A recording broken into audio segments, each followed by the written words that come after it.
Boss is back కొత్తగా ఉంది physique. పూర్తి వివరాలకు చదవండి రేపటి సాక్షి హైదరాబాద్ ఎడిషన్. మహారాష్ట్రలో మోదీ అభివృద్ధి మంత్రం పనిచేసిందన్నారు కేంద్ర మంత్రి బండి సంజయ్.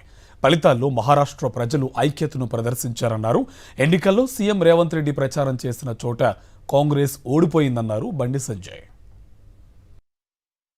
ఇక్కడ చూసినప్పుడు భారతీయ జనతా పార్టీ ఎన్డీఏ హవా మహారాష్ట్రలో కొనసాగుతున్నది. ఇలా Congress party iron leg party అని చెప్పి అన్ని పార్టీలు భావిస్తున్నాయి. ఇలా ఈ ఫలితాలతోని ఇవాళ ఇప్పటికే 220 సీట్లకు పైగా మెజార్టీ ఉంది. మ్యాజిక్ ఫిగర్ దాటింది. 220 స్థానాలకు పైగా మెజార్టీలో ఇండియా కూటమి ఉంది.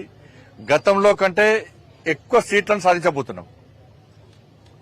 దానిలో ముఖ్యంగా భారతీయ జనతా పార్టీ పోయినసారి 105 స్థానాలు గెలిచింది. ఈసారి 125 స్థానాలు పైగా గెలవబోతున్నమాట.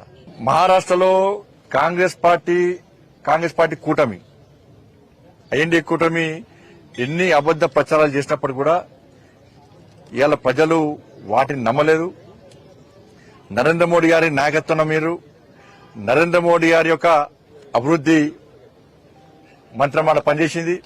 మహారాష్ట్ర ప్రజల ఐక్యతనే ఇలా ఎన్డీఏ కూటమికి విజయానికి నాంది. ఇవాళ మహారాష్ట్ర మొత్తం తెలంగాణ రాష్ట్ర ముఖ్యమంత్రి రేవంత్ రెడ్డి గారు అయితే ఒక 10 సార్లు వేణి కావచ్చు. ఆయన వేయిన సీట్లు మొత్తం ఓడిపోయినాయి.